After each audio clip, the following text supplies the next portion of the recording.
So last time we were talking about BJT and MOSFET, their structure, how does it look.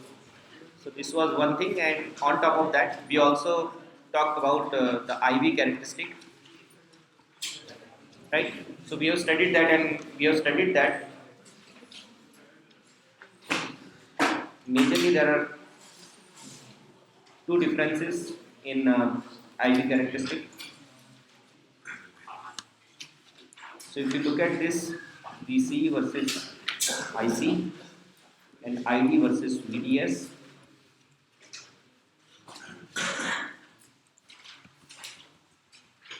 This is basically VGS minus VTH line or VDS set line.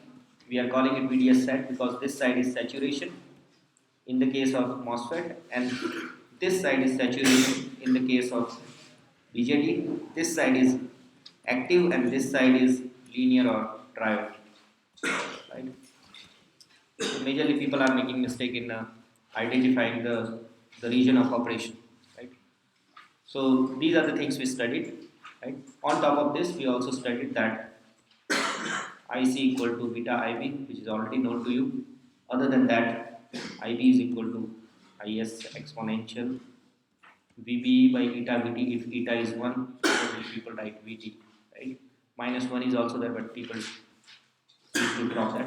This is the controlling equation for a BJT. By the way, this is only valid in the case of active, by the way. This is valid for the active mode of operation because we are interested in the transistor when it's going to amplify. Whereas in the case of MOSFET,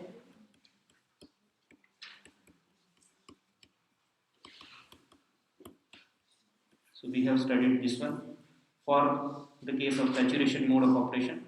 Whereas in triode mode of operation, the current equation looks like this one.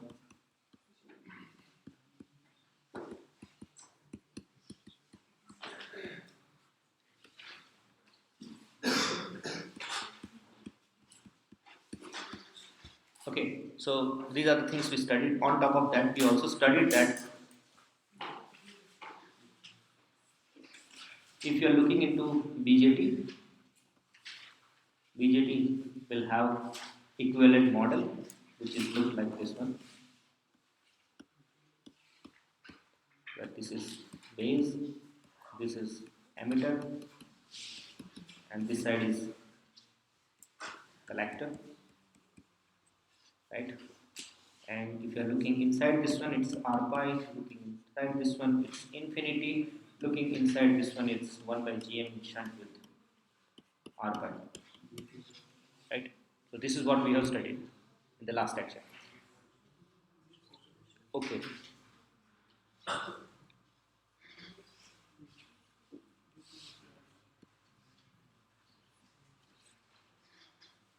So basically, there are different junctions are there in this BJT. So base to emitter junction, I am interested in the active mode where I am going to amplify my signal.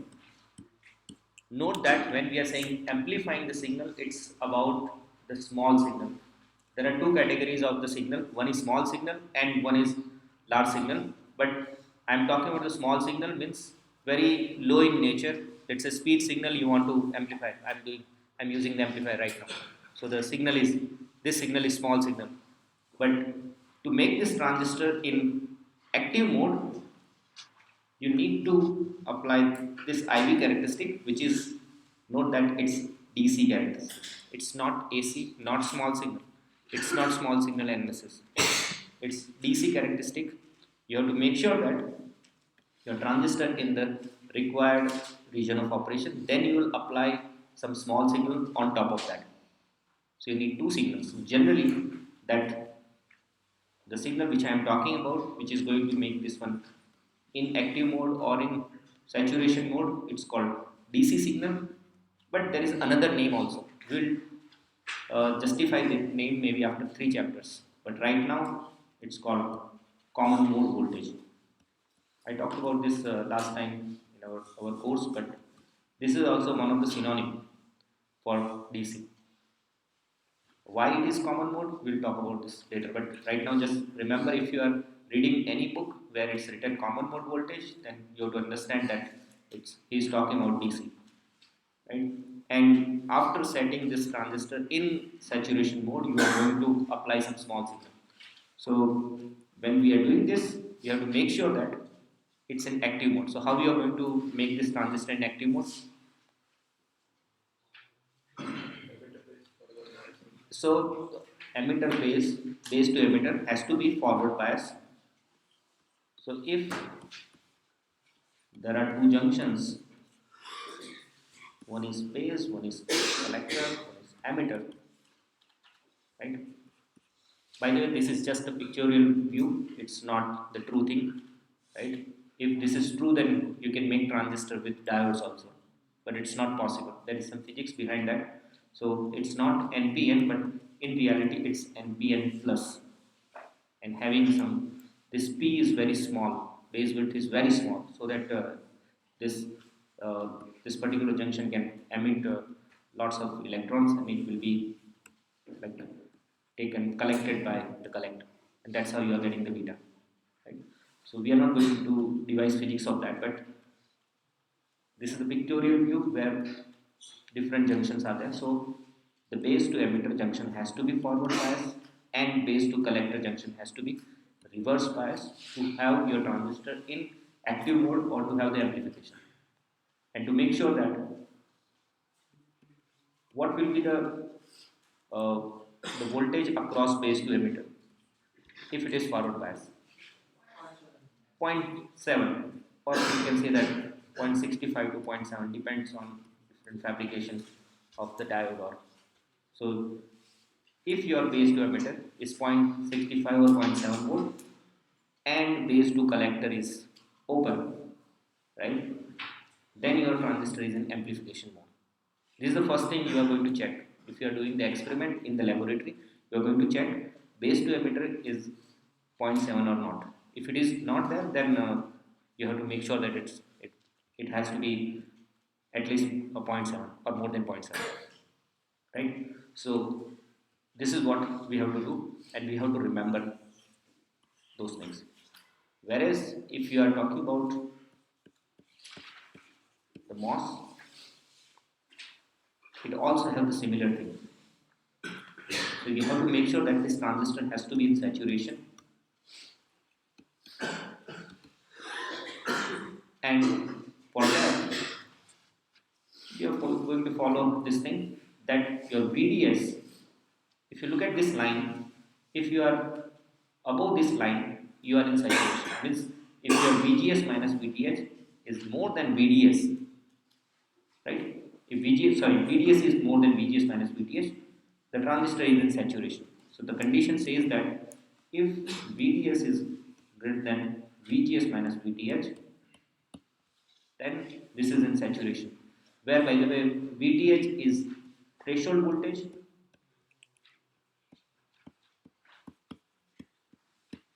gate to source voltage VGS, and drain to source voltage, right? So we have to follow this condition, and through which we can keep the transistor in active or in saturation. So this is the different case for BJT and MOSFET, right?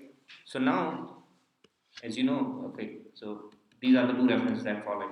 As I told, like throughout the course, I am going to follow just two books, right? If it is MOSFET, I am going to teach from here, and if it is BJT plus MOSFET and other things, I am going to teach from here. This book is very good book. So there are plenty of books are available in the library. Maybe around 30-35 books are there, right? Okay. So we know about small and large. I mean, is there anybody who has doubt in understanding small and large? By the way, when we are saying small and large signal, these are AC signals. Just before this, the slide which we talked, that was the DC signal. Now it's an AC signal. So AC signal is the one which you want to amplify, or any signal which is having some frequency. Let's say this is the signal, it's in microvolt, the amplitude. I want to uh, enlarge it to maybe some millivolt or maybe volts according to my application. Then I need to use an amplifier, and I have to make sure that the signal is small, right? So small signal which I am talking about is an AC signal or having some frequency also. But sometimes you want to amplify the DC signal also. So there are some of the places where we are going to use that also. But most of the time it's a frequency signal, right? Any doubt in understanding AC and DC or common? Sure. Okay. So now let's understand this. The role of the transistor is to amplify. We are interested in amplifying the signal, but we don't want to amplify the DC signal. Or let's say you are saying that I have applied here zero point 0.7 volt. I want to amplify this one. No, we don't want to amplify this one. We want to amplify something else, right? So that something else is small signal. But before doing anything, we have to make sure that, or we have to apply a DC analysis, and we have to make sure that my transistor is in required region of operation. If you want to use it as switch, keep it in saturation mode for BJT.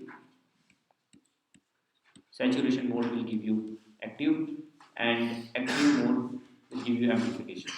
Whereas in the case of MOSFET, saturation is going to give you amplification, and triode or linear region is going to keep the transistor as a switch, right? So these are the things. So whatever we are talking about gain and all these things are known as small signal gain. So if you are designing a common emitter amplifier, if you are having some gain, if you are saying some gain, you are saying the small signal gain, not the DC gain. And the other name of that one is common mode gain. So we are not going to see the common mode gain. I don't want to see any common mode gain, or it has to be zero common mode gain, and small signal gain has to be as large as possible. So let's start with the theory where we are going to do the DC analysis, and this DC analysis will make sure that my transistor is in active mode. I'm talking about just BJT right now for this lecture. So I'm interested to keep my transistor in active mode so that I can have the amplification. This analysis, if we are applying the DC analysis, we are going to call it biasing. Biasing is always a DC. That's why people also call it DC biasing. Another name is DC operating point. Some people also call it quiescent point or the Q point and operating point, biasing. All are synonyms. If you are hearing any of the word, all wants to say that I'm going to keep the DC of my transistor such that it's going to be in active mode or in saturation mode or in cutoff, of course, right? So this is what we want. So one line agenda is, if you want to have the amplification, let's keep it in active mode, right? And as we know that active mode means base to emitter has to be 0.7 volt or greater than 0.65 volt, right? And the collector to emitter, in this case V collector will be higher than VB, right? Then that one will be open circuit or the reverse, right? So you can do this. Or generally we keep VE at the lowest potential. That's why people don't write this one, but write this one. VCE is greater than VBE, right? Because emitter is common to both sides, so you can keep VCE is greater than VBE. There has to be one reference point. So emitter is reference here. That's why rather than using this definition, people use this definition, right? So if condition number 1 and condition number 2 both satisfied, then your transistor is in amplification mode. Okay, so let's have this transistor with you, and let's keep one resistive load also.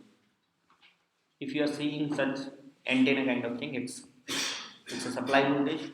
I'm going to call it VCC in the case of BJT, and other side you can keep another antenna, but for ground this one is also fine, this one is also fine, and this one is also fine. All are like the general notation for the ground. Okay, so I'm using this one. So now tell me how to make sure that this is going to be in active mode. What are you going to do? You have done common emitter amplifier experiment, right? So what you have done here? Hmm? Yeah, so how to do that? Voltage divider. Okay, but before going to voltage divider, there is another technique. What's the problem if I connect here DC power supply directly more than 0.7 volt? Will it work or not? Will it work or not? It will work. Why not? Huh? It will work, right? Whatever the voltage you want here, give it from here, power supply. It will work. But the only thing is you have to have this power supply always with you. I don't want that. But I need one power supply for this VCC, right? This is DC power supply. So this is already available.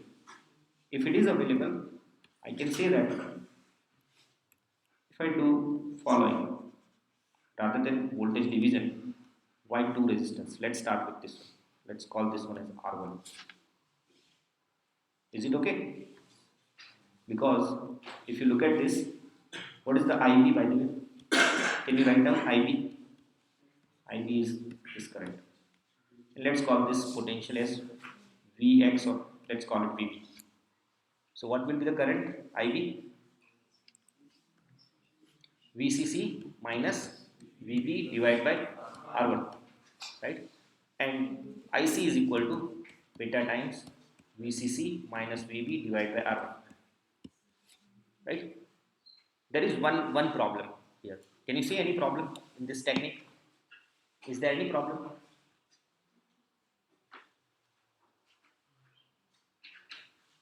Just evaluate this particular technique. You like this technique or not? Of course, it's not a good practice, but why it's not good? You have to evaluate it.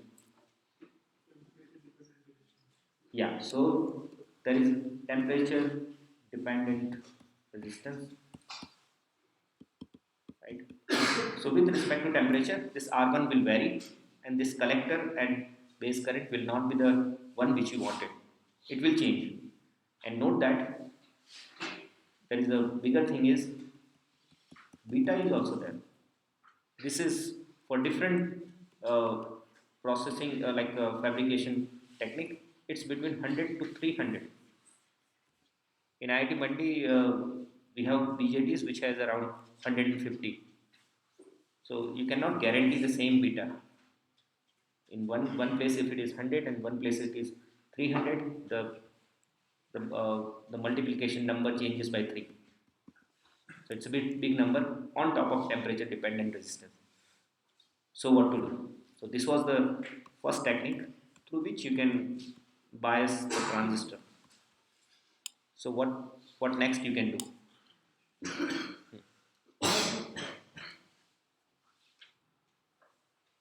This technique is failing. This is not a good technique. Yeah, so let's have some ratio of resistance which you have studied in your first year also.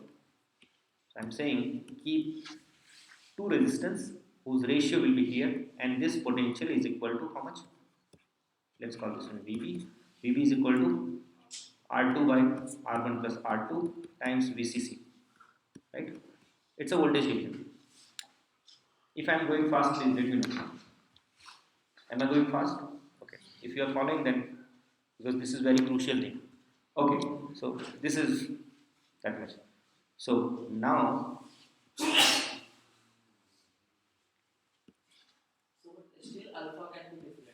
Yeah, yeah.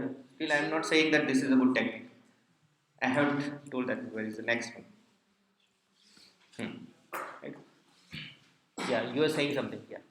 Still, this is not a good technique. This is not the common emitter amplifier which you have designed in your first year. This is not the common emitter amplifier. You have designed something else. There was one more resistance here. Okay, at the emitter. We have to prove it. Why this technique is not good. So, okay, what you are saying? I was saying still the temperature dependency of R1 and R2 will not be the same. It will be same. Generally, it will be same.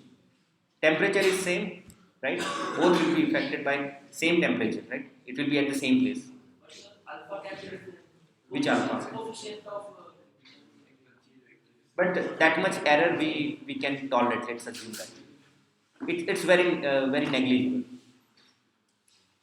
So what next? So what is the problem in this one? This Vx is, so in this case it's Vx taken from book, so R2 by R1 plus R2 times Vcc. So find out IC. What is IC? Because we are interested in collector current, by the way. So collector current, can you write down the collector current equation?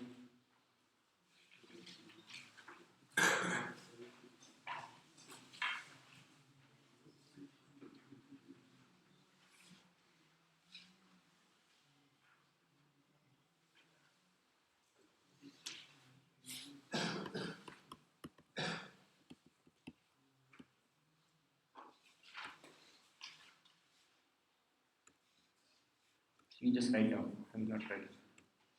So it's VB by eta Vt. You have to use that. Eta is 1. So VBE, you can see that Vx is equal to VBE. Right? So you can keep that. So what you are going to see is this equation. Right? So here it's VBE by Vt. Right? So there is no beta. So the problem here is there is a relation is exponential, and that's how this transistor is characterized as non-linear device. Even though it's non-linear, we want linear thing, right? So it's non-linear. There is exponential relation. So how to make it linear? So there is one technique which is known as emitter degeneration.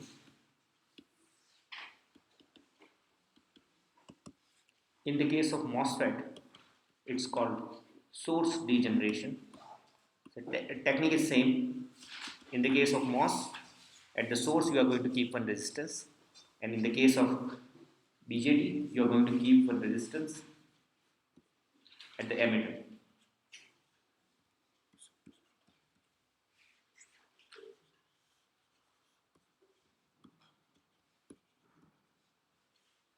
So this might be the thing which you have performed in your laboratory, right? The total picture might be this one.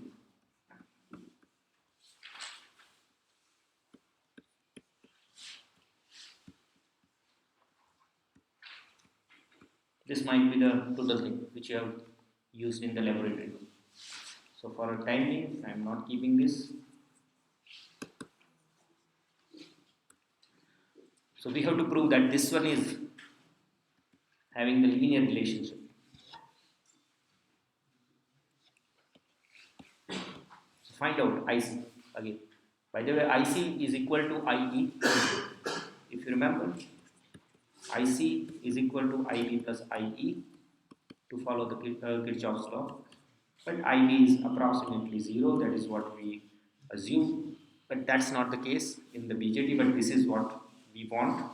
And IC is approximately equal to IE. Right? If you remember, like in school time, you must have studied these equations, right? So it is expected to have IB equal to 0. We want IB equal to 0, but it's not. Right? In reality it will not be there, but on paper let's make it 0, because we want the ideal voltage control source.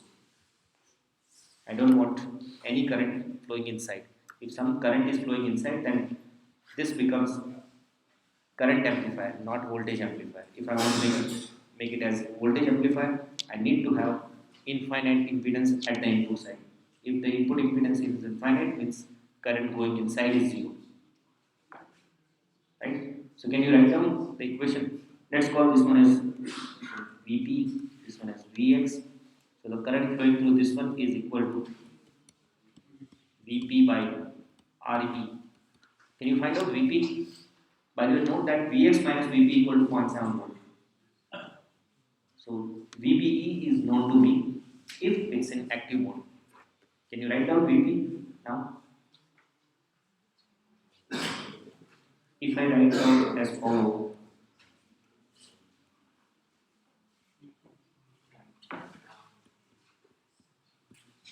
this is okay? This one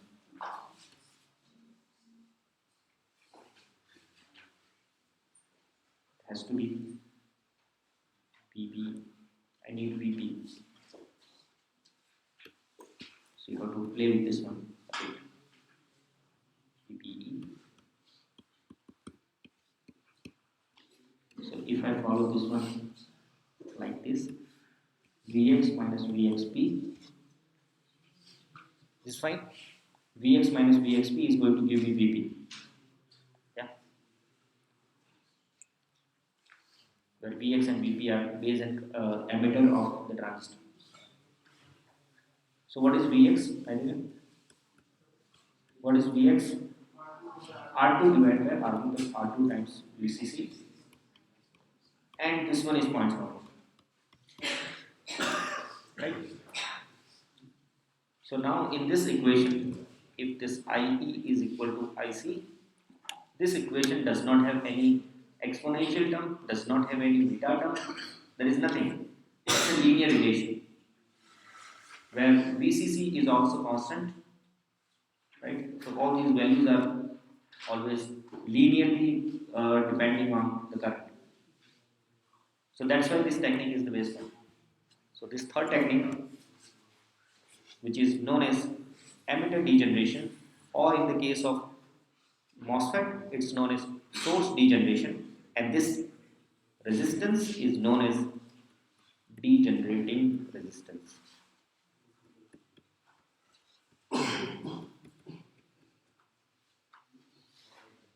Right? So this entire thing, which is common emitter, but it's common emitter but having degenerating resistance, and this is known as emitter degeneration type amplifier topology. Right? So this is very important to know. This is the thing which we are using commonly to have the amplification for only one reason, that it has a linear relation. And this was the DC biasing scheme. Till now we have not made it the amplification thing. How to get the amplification, that's a different story. First thing is, let's make it bias at the required potential. So using this one you can bias it, right? So now can you tell me what should be the value of R1 and R2? Do you like it? Look, this is ratio. Can I keep something like 100 ohms? This is in 100, and like this one is 300 ohm, something like this. Is it okay? It's a ratio, right? Or if I keep it something in kilo ohm both. So am I going to keep it in ohm? Am I going to keep it in some hundreds of ohms? Kilo ohm, mega ohm? Because it's a ratio. So ratio will give you the desired value of voltage at Vx, whose value is R2 by R1 plus R2 times VCC, right? You can choose anything. You can choose even in ohms also, right? On paper things should be working fine. Which one you are going to choose? Higher value so that ID will be low. Yeah. So it has to be as high as possible, right? Hmm? Somebody saying no. So if it is very high, the IB will be quite Hmm? not that low. Look,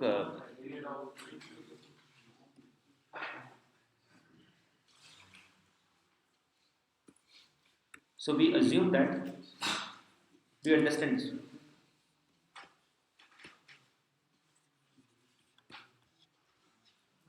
If this is VCC, this side there is some source resistance is there.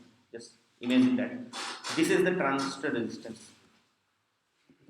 You know that inside, if you are looking inside this transistor, what I'm going to see? R pi. At the at this terminal, I am going to see R pi, which we have not considered till now. So R pi. Let's keep that. For a time being, I will drop this one because it's a complicated thing right now. Okay. So, do you want the current flowing inside this or no? So, what should be the value of R1 and R2? R pi is generally in kilo ohms, 1 or 10 kilo ohms. So, now tell me. Now, you have to decide what value of resistance is so that the current will only flow from R1 and R2. The current will flow in the low resistance part. So you have to decide this. Maybe we'll do this experiment and then you will understand. You can take ohms also and you can try. Right? But if you are looking into this transistor, it's R pi. Okay. So you have to think about it. Which value I am not giving the answer. Right? So one might be like mega ohm, as Raman told, and Sanskar is saying so. Ohms, you like kilo ohms, okay. You can keep kilo ohms and you can see what is happening. Should be less than R pi. Right? So you can see what is like creating the significance over there. So we need to know the alpha value by the way.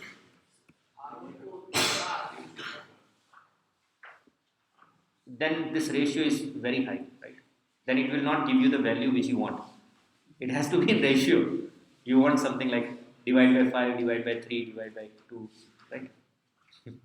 That depends on what value of voltage you want here. If you want 0.7 volt and if this is 5 volt, accordingly you need to take the ratio.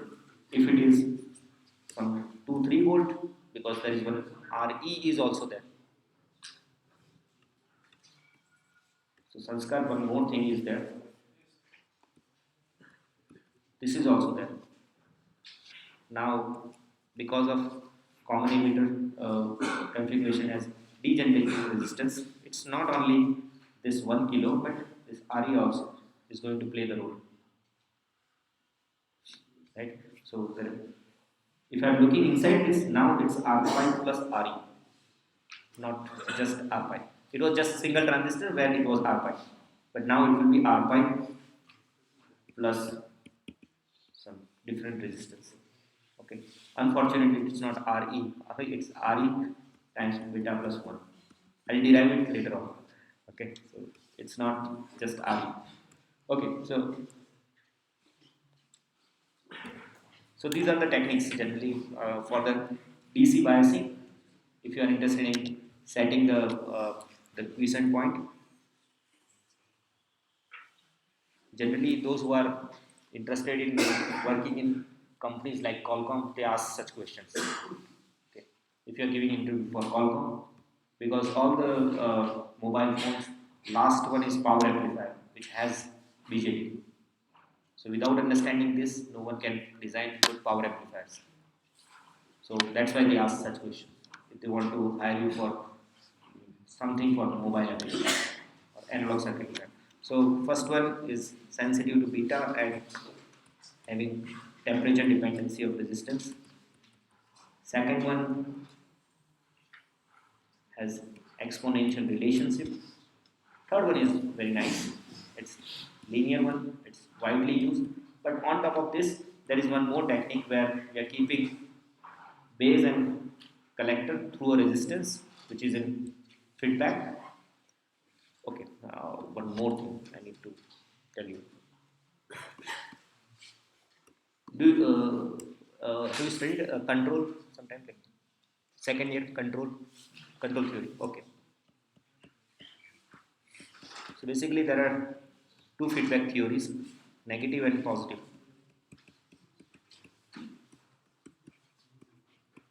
Which one you are going to prefer? Hmm? And why negative?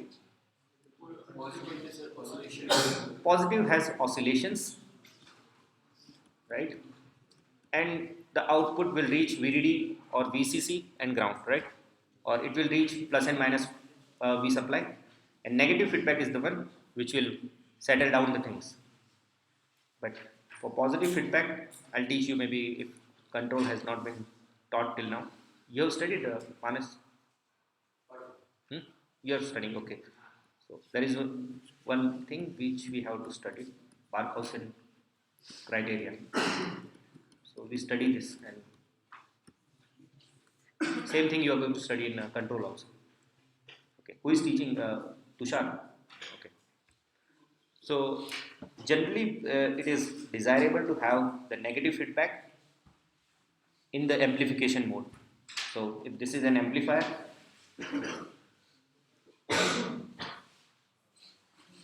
there are three different configurations. One, you are going to keep it in negative. Second one in positive, which is also known as Smith trigger. And third one is open loop, which is acting as a comparator. Right? We studied this. Right? So it's desirable to have it in negative feedback. Right now we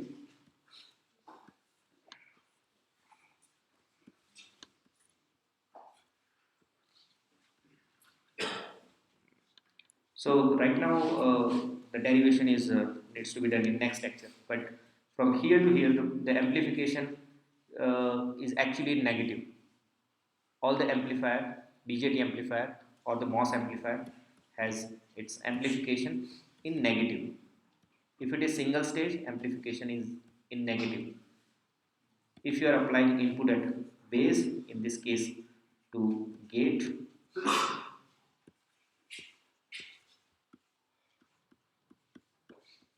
so base to collector, the gain is negative. Gate to drain, gain is negative. However, from gate to source, it's positive. Base to emitter, it's positive. But we'll derive this. I'm telling because just to tell you this, this has been kept in a negative feedback. This resistance is not in positive feedback. However, if I'm connecting like this, then it becomes positive feedback. Right now, it's in negative feedback. We are keeping in negative feedback just to make sure that the required potential will be coming directly from here, and it's acting as just a diode because there is one diode here. Other diode we already shorted through the resistance. Right? It's always in active mode because it's depending on only and only this diode or this PN junction. Okay. So these were the techniques for the biasing. But the major issue happens when, so just now we learned that this side of the transistor, when we are biasing it, we have R pi, Re, other things. Let's assume that you manage that R1, R2 are the resistance through which the current will flow. So this current will only flow from these two transistors. It's not going here. Right? You manage that. Let's assume that. But what will happen, because this is a function generator, right? This is a function generator whose input resistance is how much? If I am looking this side, how much resistance will be there? 50 ohm. Very nice. If you are using the steel cutter BNC, it has to be 50 ohm. If it is aluminum, it has to be 75. Or generally, it's a practice that for the video application, it's 75. for audio application it's 50. So we are still in audio application. So in this case, if it is 50, and if we are applying the superposition, because here there is a DC power supply, right? If I am doing a DC analysis, at that time only I am going to keep this particular supply, and other thing I'll keep it to 0, right?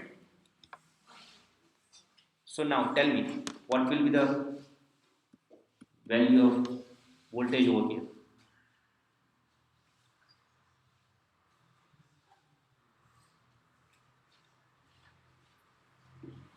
It's not R2 by R1 plus R2 times VCC. Yes, so VCC times R2 in shunt with 50 ohm divided by R1 plus R2. So now, are you going to observe? Right? So, are you going to make this R2 less than 50 ohm? No, that's not the solution.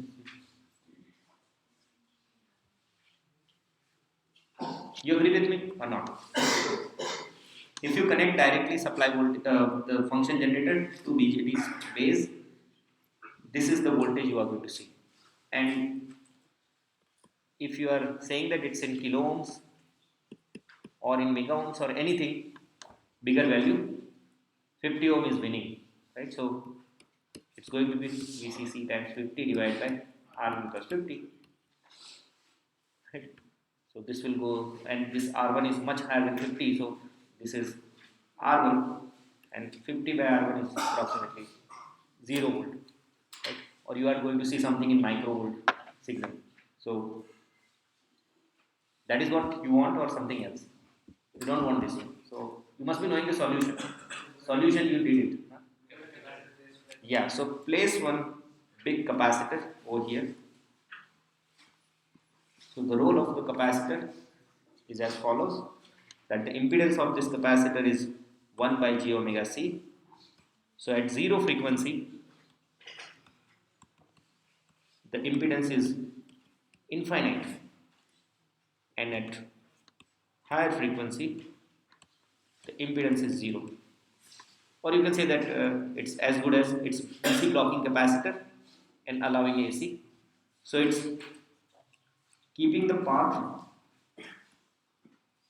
for an AC signal. AC signals are allowed, or it couples AC signal. So from here to here, it's AC signals are allowed, but DC is not allowed. Yeah, Sanskar. So DC is not allowed. Yeah. So what value of capacitor you are going to keep here? What value of capacitor you are going to keep here?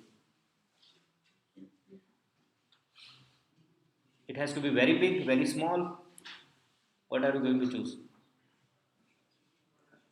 Yeah, so we don't rely on this omega. We are going to make this capacitor as big as possible. So that big value might be more than 10 microfarad. And this particular capacitor is known as coupling capacitor.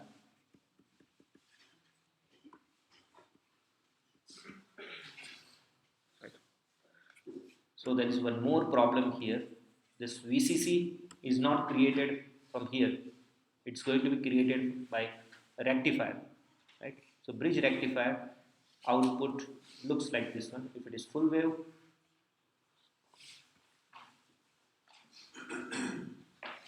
then you are keeping one capacitor there. So it will be like this.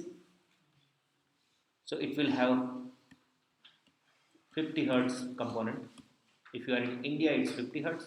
US, they will write 60 hertz. Right? So it's also known as 50 hertz interference.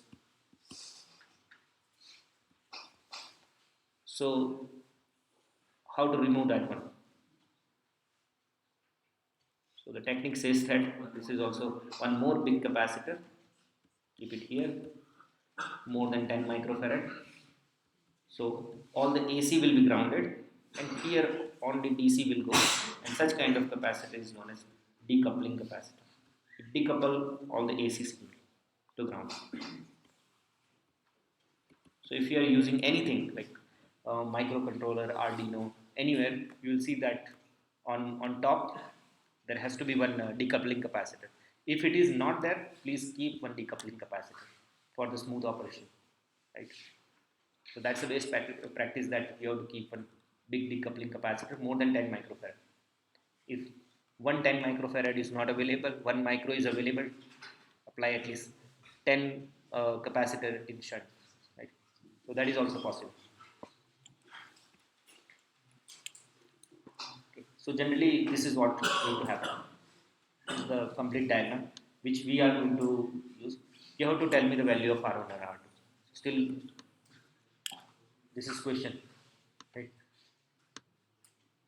So you have to find out R1 and R2. Once we will learn how the small signal gain is there, then we can find out the value of RC and RE. Because gain is depending on RC and RE. That gain is small signal gain, not DC gain. Right now, this side, whatever you are saying, it's DC biasing. Or I was fixing the Q point. Right? So other side will be amplification. We'll talk about it once we are going to understand the single stage amplifier. That's the next topic. So have you followed the biasing scheme till now, or was that difficult, or is it? Hmm? Okay.